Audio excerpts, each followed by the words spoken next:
Good afternoon, everyone, and welcome to today's session on AI in oncology. My name is Tim Oosterlink, and I'm honored to be hosting this session along my co-host, Tim Schubert. We have an excellent lineup of speakers who will be sharing their insights on key challenges in cancer research and medical innovation. We're excited to have all of you join for what promises to be an engaging conversation. Our session today will run for approximately 1 hour. Here's our agenda for the next hour.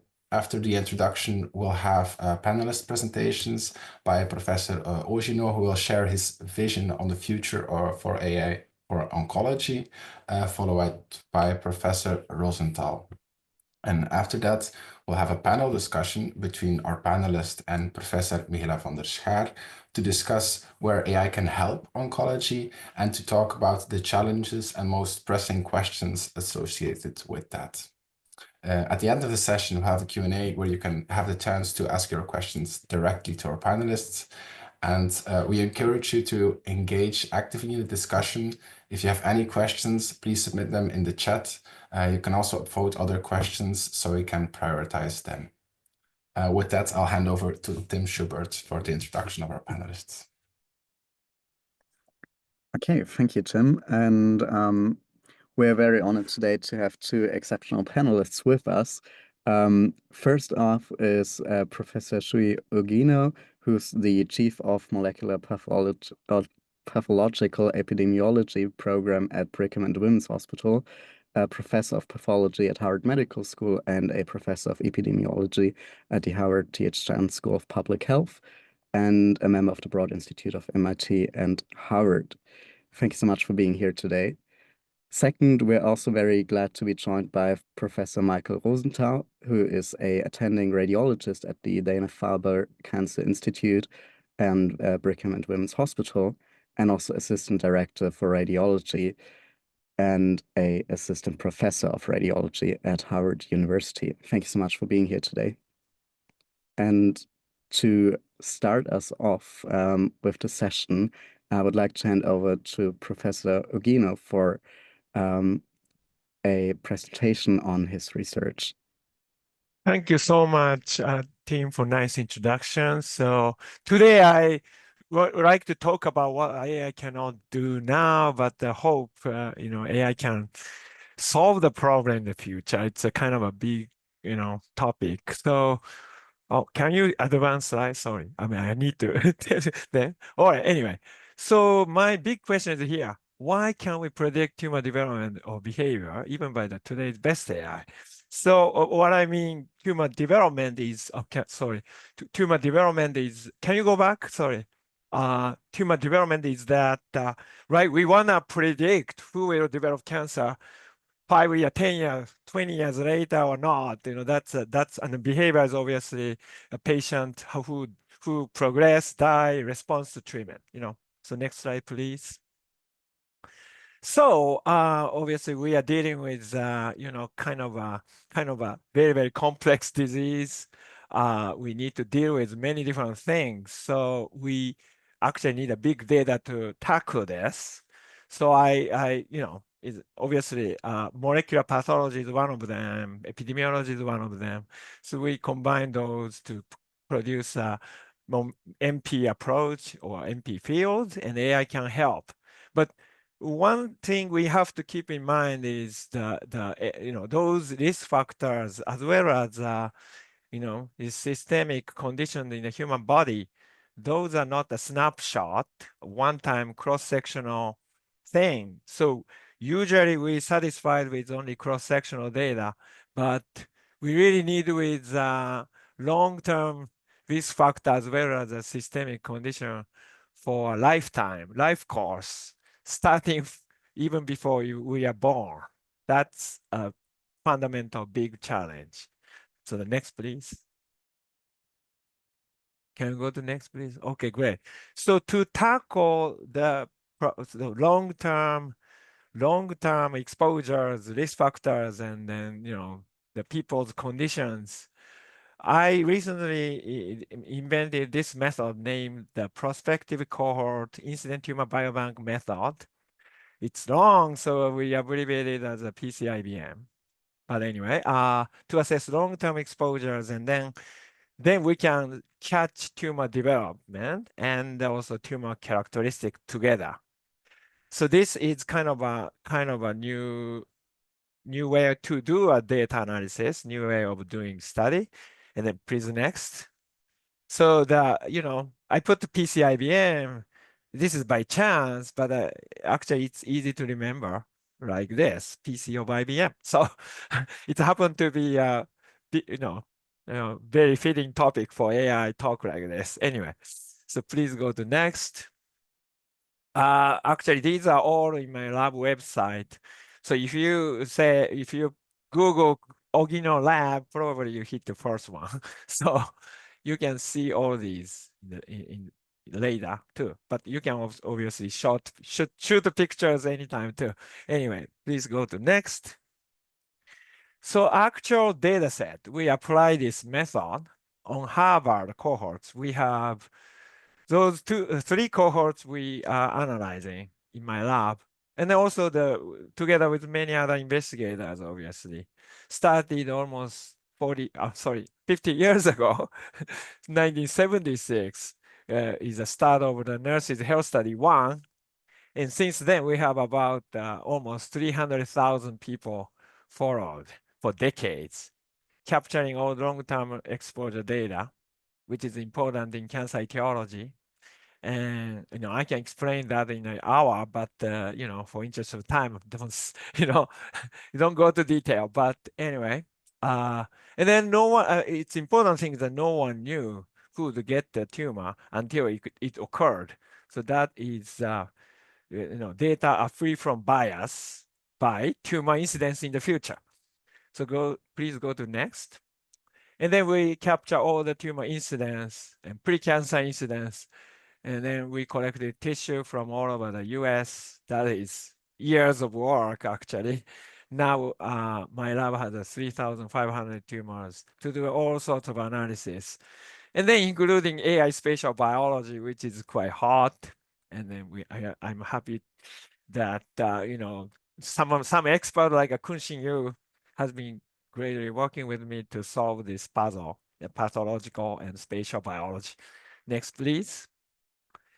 And but unfortunately, AI can analyze data, but AI cannot make these data sets of 300,000 people for like 50 years. So that is a big challenge. Anyway, please next. So to just summarize, so to the left side, I explain this PCIBM applicable data set, just in general concept, but those are not common. Very, very uncommon.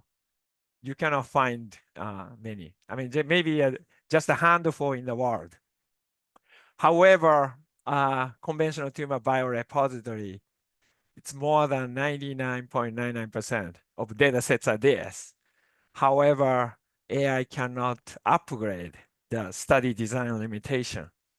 And then we cannot get any long-term exposure data, which is important. Next, please.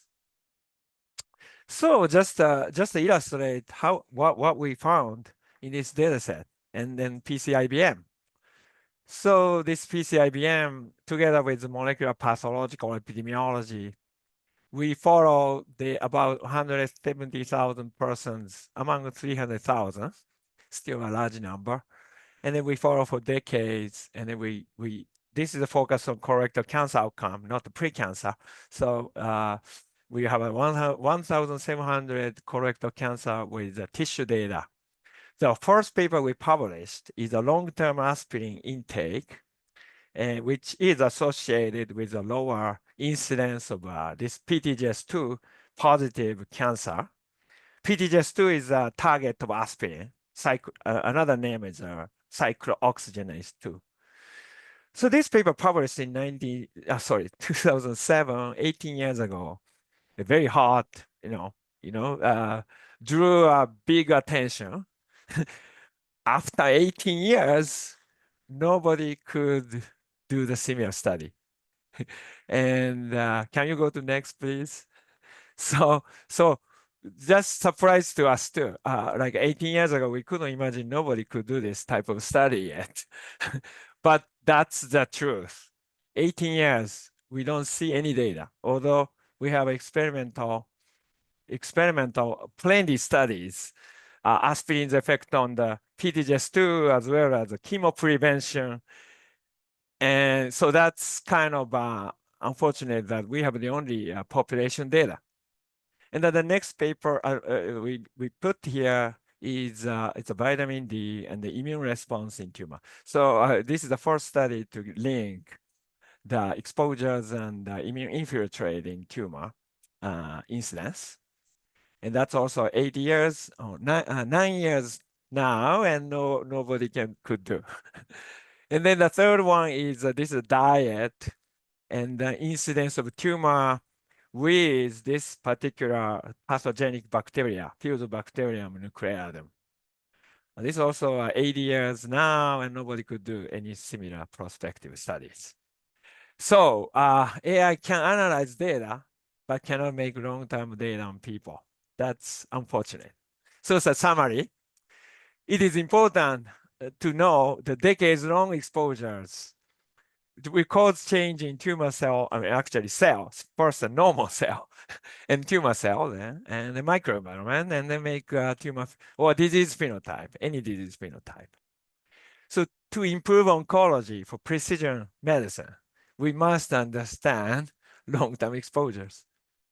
And then, as I show you, PCIBM, prospective cohort incident tumor biobank method, invention and then molecular pathological epidemiology research on long-term exposures can give us very rare result, very, very precious result.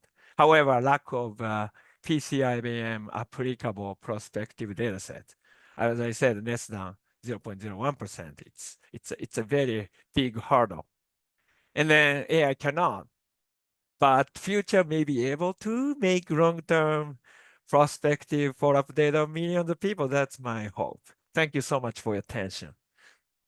So much for the opportunity to talk today. So I'm going to talk about artificial intelligence in the fight against pancreatic cancer. That's the area that I focus on. I'm a consultant for Merck on an unrelated topic. So pancreatic cancer screening. We would love to screen for pancreatic cancer because it represents about 3% of the US cancers, but about 7% of cancer deaths. And this number really holds up worldwide. It's a particularly lethal cancer. About 80 to 85% of people present at an advanced stage with a median overall survival less than 12 months, and there's no effective screening program that exists for the general population. Now, we do screening for people who are at very, very high risk. About an incidence of about 1 in 100 per year gets you into that high-risk group and will buy annual MRI or endoscopic ultrasound, at least in the US. So our strategy has been to pursue AI-driven opportunistic risk enrichment, where we start off from our average risk pool. The general population, you're talking about an incidence of around 13 per 100,000 per year. And we use a series of low-cost AI-driven methods to try to risk enrich people until we ultimately get down to a high-risk pool that hopefully looks more like this 1 in 100 annual incidence, where we know that screening is effective and saves lives. So there are a lot of pieces to try to do this, and the last few years have been producing a couple of really interesting biomarkers that are exciting. I'm going to focus on 2 of the ones that we've worked in my group. The first one is muscle loss in pancreatic cancer. So actually working from the same data set that you just heard about, in 2014, my group looked at a series of blood samples from people who developed pancreatic cancer in the Nurses' Health Study cohort and compared them against people who did not. And what Brian Wolpen led this effort. What they found was that branched-chain amino acids were elevated in the blood. And through a series of mouse studies that I won't go into detail about, we found that that was due to muscle breakdown. We did more mouse studies to show that that muscle breakdown was related to exocrine dysfunction, and then we moved on to translating this in humans. And what we found was that if we looked at people who were newly diagnosed with pancreatic cancer, about 2/3 of them had already lost muscle, had already had very low amounts of muscle. And critically, about a third of them were both low in muscle and overweight. So if you looked at them, you couldn't really tell that they had such profound muscle wasting, but it was profound across this population. We also showed that from the time of diagnosis, if you continued to lose muscle as measured by CT during your treatment, that your survival was significantly worse, with odds ratios out in the 2 range for people who had greater degrees of muscle wasting. So this story showed that muscle is really important in pancreatic cancer, and it looks like it's going to play a vital role. Now, I spent 2 years measuring muscle on all of those CT scans, and I decided I was done with that. So we built an AI method to perform automated muscle measurements from clinical CT scans. This method automatically finds the slice at the center of L3, which is the standard for measuring this worldwide, and then measures the muscle and fat compartments. And as you can see from these scatter plots, this is all human on X, this is all AI on Y, and we've got very tight clustering across all of these modalities, across all of these compartments. We also performed a 2 one-sided test analysis comparing a couple of human readers to the AI model, and they were equivalent at a 5% error threshold. So this established an automated approach to doing body composition, and suddenly things that took me 2 years to do, I could do easily in a couple of weeks with my model, and life was good. So we went on to analyze a normal population, because if we're going to screen, we need to know what normal looks like. And so we analyzed about 12,000 people from Brigham and measured body composition across a range of ages and such, and developed these reference curves. Now, there are some critical things to recognize here. One, there's kind of this bump at middle age where people go up and then down for both muscle and various fat compartments. There are important differences between men and women in this process. The most important thing here is that many studies historically have assumed that muscle is relatively uniform and have tried to use, for example, linear corrections. And this curve shows why some of those studies may have been null. And we found in our own data that we have often found null effects when we try to use just linear adjustments, but we can now calculate z-scores from these, age and sex-adjusted z-scores, and this has given us a lot of power.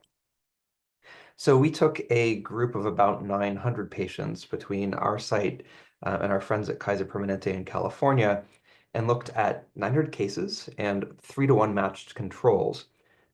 These were all people who, on the case side, who had pancreatic cancer, but who had imaging at least 6 to 60 months before their diagnosis. We binned those pre-diagnostic scans into some different ranges, measured muscle on them, and what we found was that the people going on to develop pancreatic cancer had progressive loss of muscle. Their percentiles relative to the normal population continued to decline all the way up to diagnosis, whereas matched controls stayed flat across this whole process.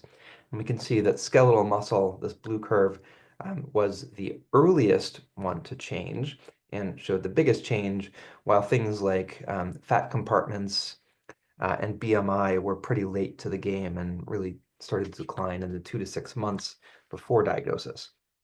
So this shows that muscle is an early pre-diagnostic biomarker for pancreatic cancer. And that was exciting because it was one of the first pre-diagnostic biomarkers discovered in this area. We're now working to establish viability for population screening. We need to understand how changes happen in the general population with new drugs like the GLP-1 targeting agents that are causing significant weight loss. We need to have a workflow to identify people who show wasting changes. And here you can see the distribution of z-score changes across different year spans between exams. And the nice piece of information here is that this change is 0 median across many years. And we find that about a 0.5 z-score unit change here is at the 5% outlier mark. If we stratify people into different quartiles of change, knowing nothing else about them, just their body composition change, we actually see that these people who had the greatest muscle loss have a continuous and progressive decline in their overall survival that separates them from the rest of the general population. This shows that muscle wasting is biologically important.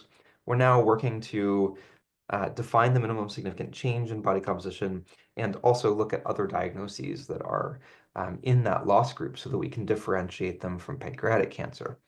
This is one step on the long path towards deploying this as a viable screening strategy. The other thing that I'm going to talk about briefly is electronic medical record-based risk. This is a very hard problem. We started off doing a paper with Chris Sander, formerly at Dana and now over at HMS, looking at ICD code trajectories, so diagnosis codes that we use for billing in the US and that people use for treatment decisions and such worldwide, just combining the dates of those codes and the codes themselves to predict disease. And the way that this was approached was we created these as a series of trajectories through time, and we looked at which trajectories were actually predictive of the key event that we cared about, pancreatic cancer diagnosis, and then optimized a couple of different models to do this. Critically, we were predicting at different intervals, what's the likelihood at 3 months, 6 months, 12 months, but we were also excluding data at different intervals. So if this is the diagnosis of pancreatic cancer, it's kind of cheating to use the data the day before the path diagnosis.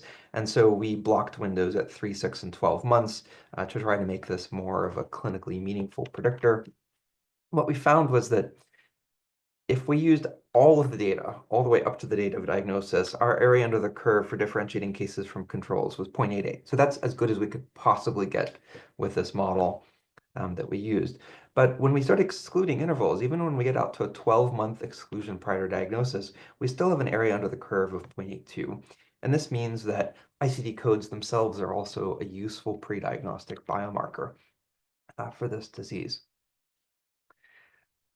Another area that we're working on is natural language processing, doing feature extraction and clinical notes. We've taken an open cohort of about 1.1 million patients and have extracted features from 87 million notes, so it's a very large data set.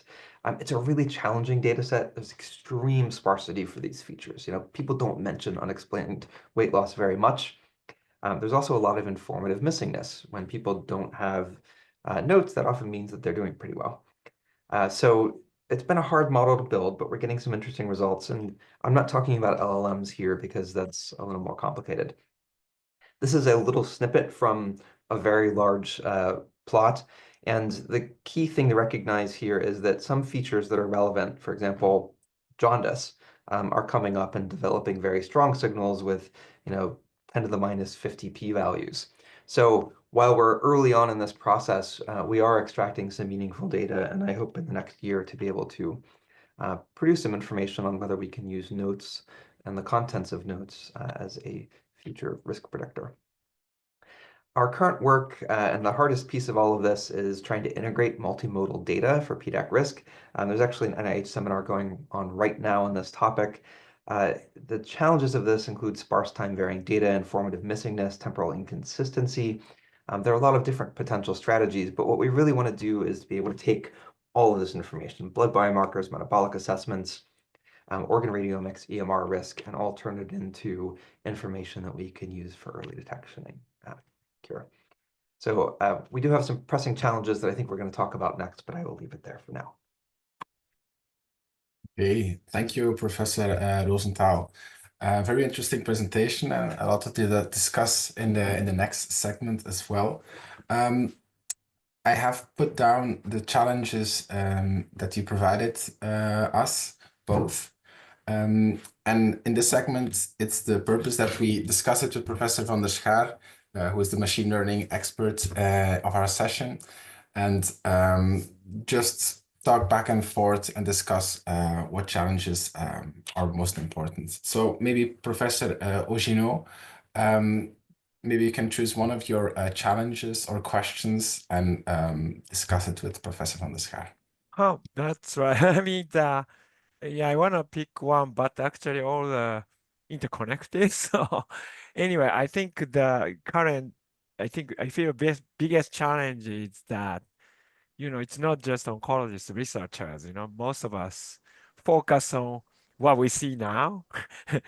And that is actually making a case-based research a lot more common than these prospective study considering past to future, So I think that design, we obviously can do a lot and using AI even more, but I think the data, issues I've discussed, that is not solvable by any AI.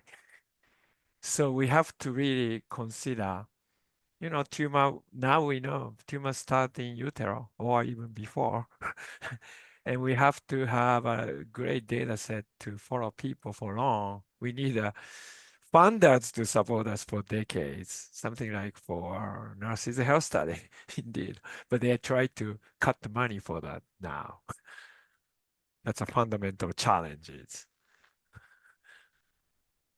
Yeah, so thank you so much for this very tough question, I would say. Because the reality is that in machine learning, we are helpless unless we have data.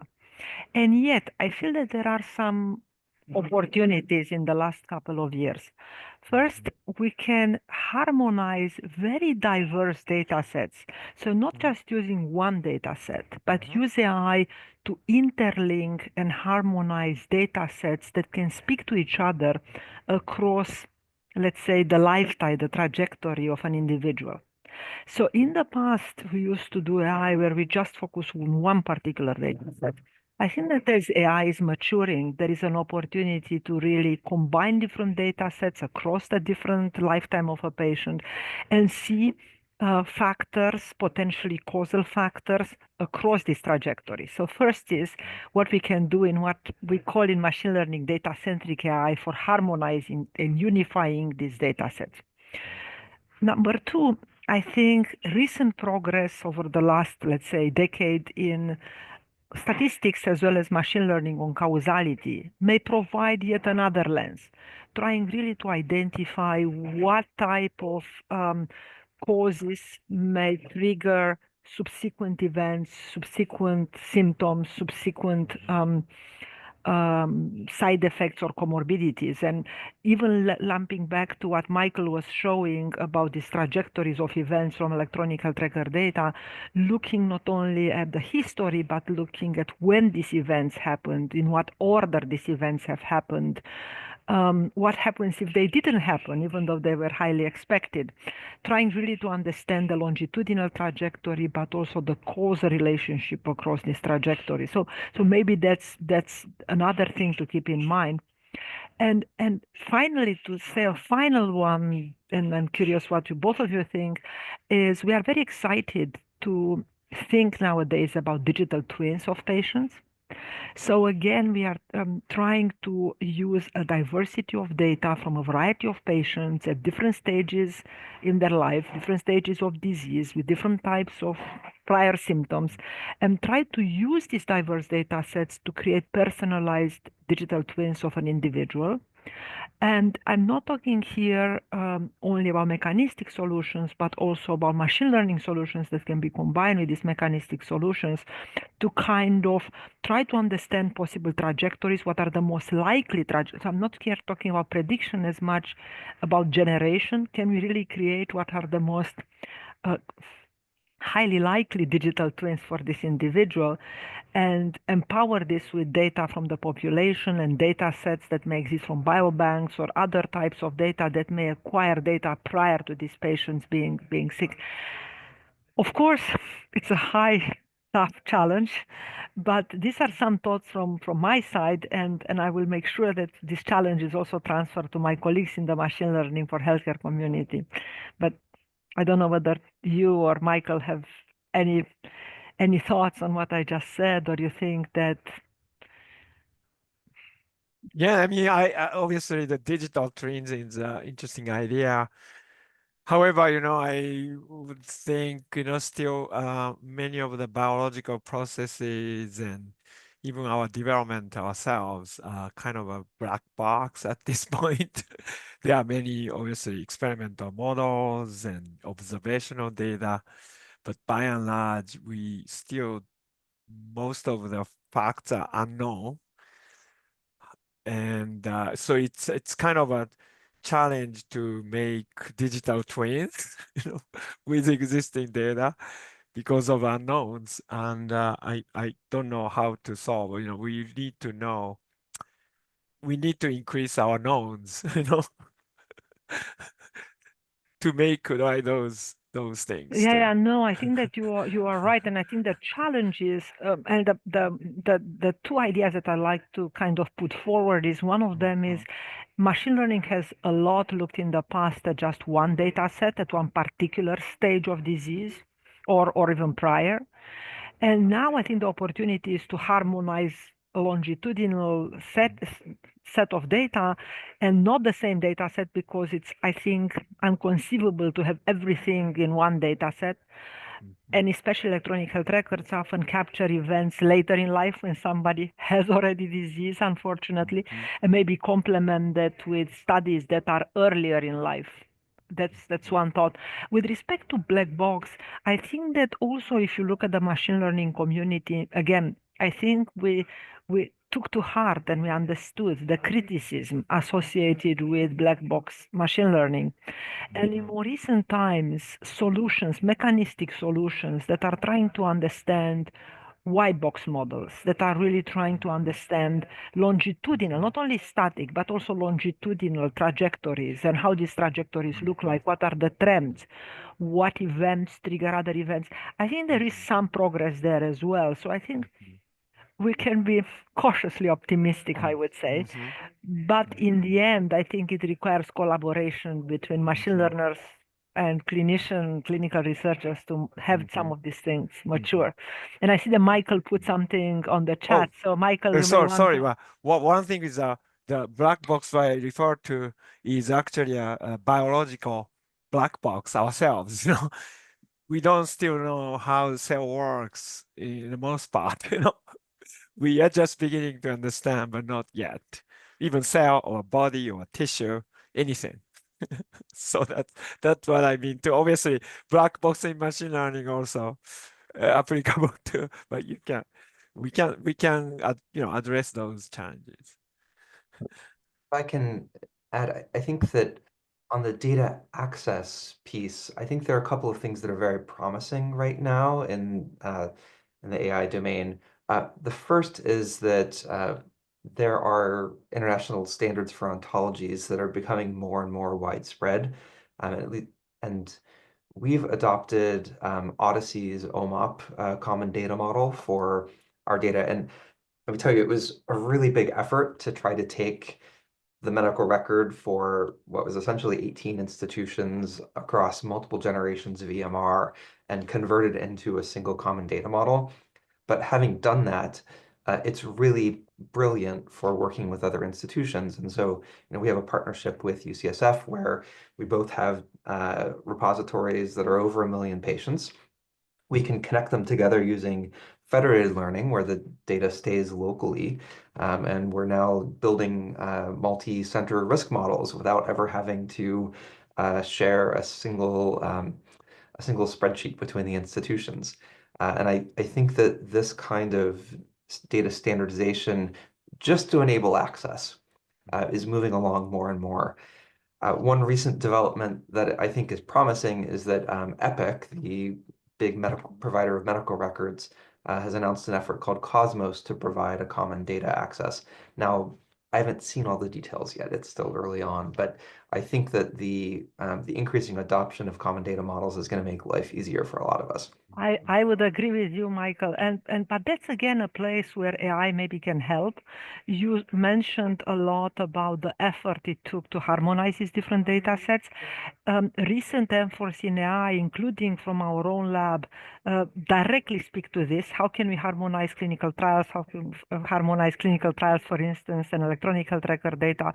And a lot of new tools, a lot of agentic new tools based on large language models that are really have moved the bar on harmonization. So I think that we too often orient AI towards the highbrow, the more researchy side. I think increasingly we should orient AI towards dealing with messy data, missing data, data harmonization. So I agree with you, and I think that that's where a lot of recent efforts happens. And maybe why not synthesize data? So again, our lab has been the first to kind of start the synthetic data idea 7-8 years ago.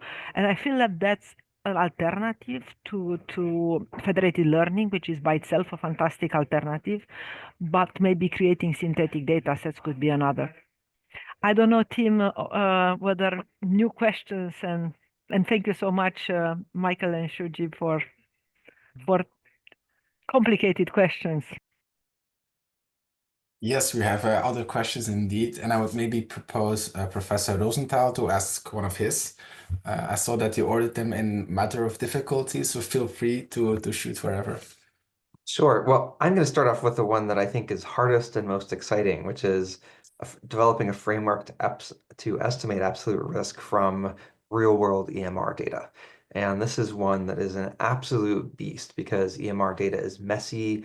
There are generational changes in the contents. We just talked about the formatting issues, but we'll move past that one. And the existing statistical models are not well prepared. Basically, if you look, for example, at the Cox model, like every reason for you to not use a Cox model is a standard feature of an open cohort. So, we're really interested in how to do this better, and I think it's going to be something that we need to do broadly to be able to make optimal use of this data. Thank you, Michael. Actually, this is the question that was dearest to my heart. So I was happy that you answered this because, again, in our lab and a lot in our community, a lot of effort has already happened in this area. I think at times the tools, this is the reason why we have these conversations, at times problems and problem domains and interesting areas in medicine don't connect with solutions that already exist. So let me mention a few. So first, there is quite a lot of work that takes sparse and informatively sampled, and you are rightly saying informatively sampled data, the fact that patients do come and don't come.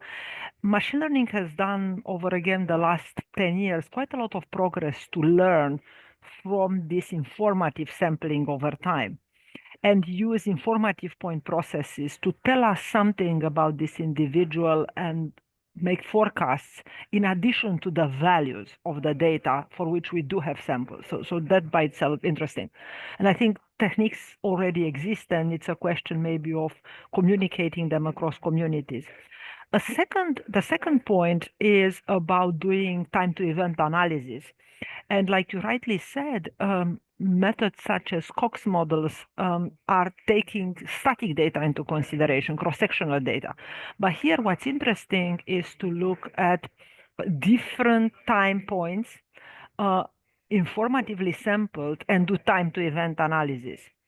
And again, there is an opportunity to use technologies. One from our own lab is called dynamic deep hit, but there are others. This is an early work of quite a few years back, but still a workhorse for learning from electronic health record data. And the key idea there is that we look at longitudinal trajectories and then do this time to event analysis. And this is really quite different than, let's say, well-known transformer architectures or recurrent neural architecture, when people just predict the next biomarker. The focus here is not to predict the next biomarker because, like you and other clinical colleagues have told me, this is kind of boring. I don't want to know just the biomarkers. I like to know when in the future this person will have a particular event and what types of events, including competing risks. So such methods do exist. Again, as I mentioned, dynamic deep hit is one, but there are others. And finally, I think, like you rightly say, is what is the right information to be looking at to predicting these events? So I think too often in machine learning, we are just looking at putting more and more data, imaging data, clinician notes, time series information about lab tests. But the question becomes very often, what's the minimum amount of information we need to have about this individual to predict a particular event? And this is a question that, again, we the machine learners not often ask ourselves, because for us, of course, give us the more data, we can learn better. But what I've learned in conversations with clinical collaborators like you is that an opportunity for machine learning is to ask questions such as, what's the minimum amount of data I will need for this individual to make a particular prediction? And I think, again, technology in machine learning has matured in this area. And this provides a new way of thinking about, do we have indeed the right information in the electronic health record of a patient to make a particular set of forecasts?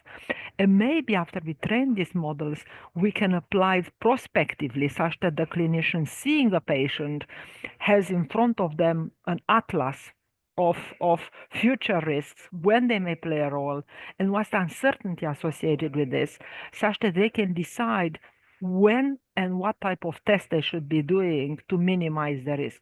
So these are just some of the ideas that we have explored. I'm actually very excited about this topic, Michael. I agree with you. I think that this is kind of the holy grail, but there is an opportunity, I think, to look in these different ways about it.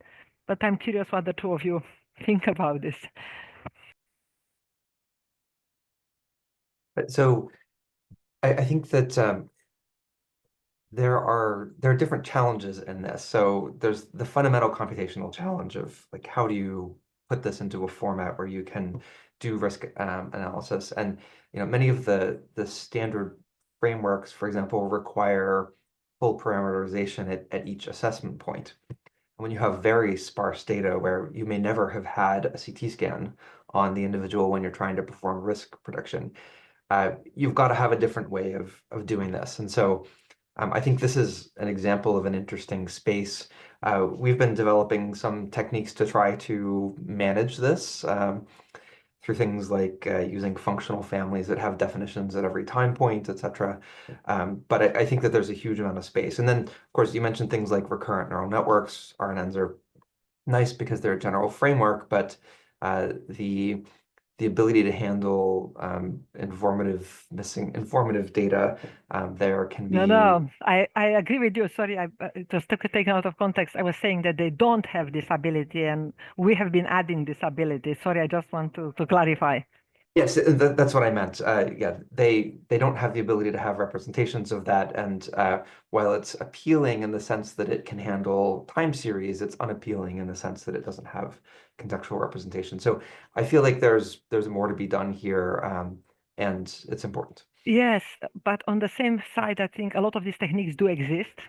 As I was mentioning, our community, including our lab, has done quite a lot in this area. So I think one of the challenge we have, and I will dare ask you now back, both of you, is many problems that you mentioned, especially you, Michael, I think that they are partially solved in the machine learning community. The question is, how do you think that the two communities, which are wanting to work together, but at times it's complicated to work together, how do you think that we should bridge this gap of cutting edge methods? Because again, if somebody knocks at the door of somebody in the community, may not knock at the right door for these methods.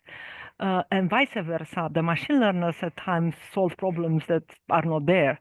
So do you have any thoughts? Do both of you have any thoughts? Sorry to come back with a question to you on how to kind of do this matchmaking of interesting problems, interesting solutions, such that the clinical community doesn't believe that these solutions don't exist, while in some cases they don't, but in other cases they do.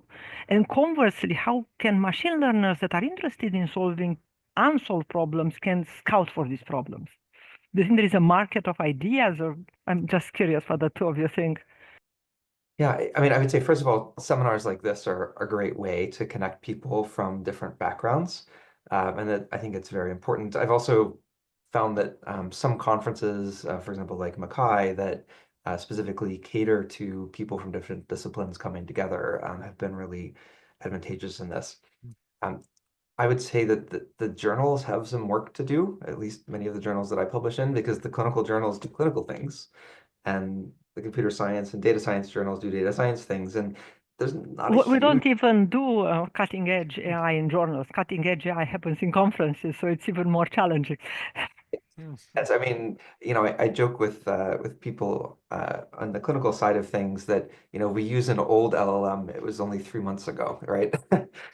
And people don't understand that, like, that paper that I submitted last year that still hasn't come to press, like, that's ancient now. So I think that's important, and conferences like this are important there. I don't know what the right answer is for getting people together, other than having events like this and trying to talk and share ideas. Certainly, I'm very open to collaboration, and we're always hiring postdocs, and we're always looking for collaborators. So if anyone listening wants to reach out, please do. Yeah, I mean that's also right. I mean, to me, a constant challenge to like you know, putting together different experts and also the myself too, putting into different, knowledge expertise into just myself too. That was long years of learning myself. But I think one thing is meeting is great. So I was fortunate to create international molecular pathological epidemiology meeting series 12 years ago, and it has been successful. But anyway, that's kind of a example you can make a meeting series. Obviously, probably there may be out there too already, but not the right very established series yet. I mean, I think the one thing is obviously the method's improving rapidly, and as you mentioned, 3 months later it's already old. However, right, with the right data set, with the right approach, even 18 years later, our paper is still new. That's kind of ironical because no AI can produce data. And we rely on the data we already made for 50 years. And, you are part of Nurses Health Study. That's great too. But anyway, I think that we really need to invest a good way to get the good data so that all the computer model can benefit. Thank you both very much for this. Maybe a note from our side. Another thing that we have tried to do recently is to try to create summer schools, what we call summer schools, which are online. On one hand, to try to get a machine learning AI school for clinicians to show to them the state of, let's say, pertinent AI research, and conversely try to bring clinicians like you to the machine learning community to highlight interesting problems. So on that note, I'm going to use this as an invitation to both of you to maybe inspire the ML researchers in our AI for Healthcare summer schools and bring challenges to them. And conversely, for everybody who is online and wants to learn more about the current status quo of AI in medicine, we have this AI summer school dedicated especially to clinicians, and I'll let the two teams to tell you more about that. But thank you so much, Shuji and Michael, for a fantastic discussion. I think maybe Tim is now time for the audience to ask questions, I think. And thank you so much for joining me in this discussion. Thank you. Thank you so much. Thanks, Michaela. And I think we have a couple of questions in the chat, actually. Perhaps let us start with the most recent one from Justin Hagen. Would you like to unmute yourself and ask your question live?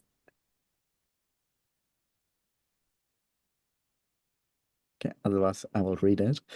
So the question was, okay, fine. The question was for Professor Rosenthal. You mentioned that you've worked on extracting features from EMRs with NLP and LLMs, the latter being more complicated in your work. And the question was, could you elaborate on the difference? Sure. The critical difference that I'm making there is that we've done a generation of NLP feature extraction using a transformer called Clinical BERT. And the thing about the transformer models is that their output is very predictable and understandable, right? It talks about whether or not this thing is present. With LLMs, the answers that you get can be more complicated, and depend on the generation of the LLM, the way in which the prompt is designed. Prompt engineering isn't consistent across LLMs. And so there's a lot less confidence that the answer that it gives for a particular question is understandable in the bigger picture. Now, that's getting better. There's a lot less hallucination that's going on now. And the area that I think is really promising is that we can use LLMs to provide a lot of contextual information. It's not just, is there a discussion of unexplained weight loss? It's, is there a discussion of unexplained weight loss? What modifying factors have been identified? What was the temporality of that? How does it relate to other entities that we care about? And so the potential of LLMs to provide rich contextual networks is dramatically greater than with the older generation transformers. Not that they're that old, but it's a really different kind of technique. And I think that as we go forward, we're going to be able to see much more use of LLMs to extract complex concepts and to be able to build those into models. Now, it may come full circle and we may end up in an LLM-based encoding model where you don't even see the interim product there. But for now, that's what I'm most excited about. Very interesting, thank you. Another question that we had before, or also one that I had during this session for Professor Ogino. I wondered, with the cohort that you created, this prospective cohort, I guess you probably had to perform quite a lot of investigations for those people that were included. Did you have any issues with overdiagnosis for these people? I'm not sure. Kind of exactly. I mean, these are the cohorts even before I joined Harvard. Started almost 50 years ago and running, and I kind of joined middle to create the tissue biobank, and then came up with this idea of a method to do all these analysis. But there are tons of disease data in these cohort studies, and many investigators are working on. It's a very, very valuable resource, and that can tell us that really good quality data is critical for good research and AI model too. So, and right now we cannot make those data sets by AI. We really need to follow people because we don't know what's really inside the human body, cells and tissues, and from utero or even before sperm or egg. Unfortunately, we need to accumulate data before the AI can predict much better than now. No, definitely, yes. But I think especially the kind of data set that you mentioned should be really interesting also to think about, for example, how the diagnostic journey works and at what point you make which tests, at what point you make which decisions. I don't know. I think that could be very interesting to explore as well. Exactly. That's a fantastic question. And I think many different disease types, such as pancreatic cancer worked by Brian Walpin, Dr. Rosenthal, and then colorectal cancer we are working on. So as many other cancers, cardiovascular and neurologic, anything, it's as long as it's a major disease, you can find in this study outcome, and then we try to identify risk factors, how to diagnose, what's the biomarkers, so that is ongoing to improve our knowledge and for good healthcare. Very interesting, thank you. Maybe one final question from the chat for Professor Rosenthal. Could you tell us a bit more about the work on digital twins in your lab?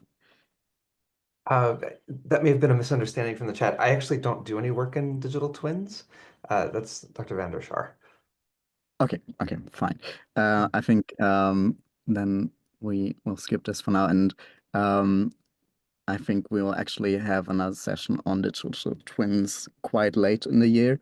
Yeah, keep an eye out for that. We also have a couple of sessions on digital twins already in our session archive, so maybe that's also an interesting thing to look at. But with that, thank you so much for being here today, both of you. And I will just briefly tell everyone about the next sessions that are coming up. But first, thank you to the amazing panel. So we will have a couple of core concept sessions coming up in the next months. The first one in April will be on genies for healthcare.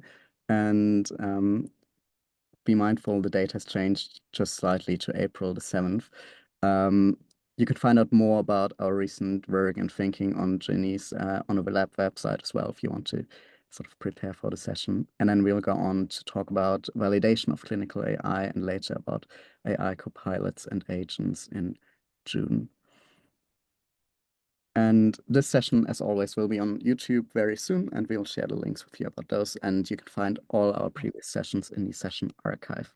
And last but not least, as Michaela has already mentioned, we're having the second iteration of the first AI summer school specifically tailored for clinicians and clinical researchers in September this year. So if you want to find out more and really spend time digging deep into medical AI, now's the opportunity to sign up and also basically make use of the early bird registration fee. So thank you so much for joining us today. Thank you again, Professor Ogino, Professor Rosenthal, for being here. And Thank you very much. hope to see you again soon.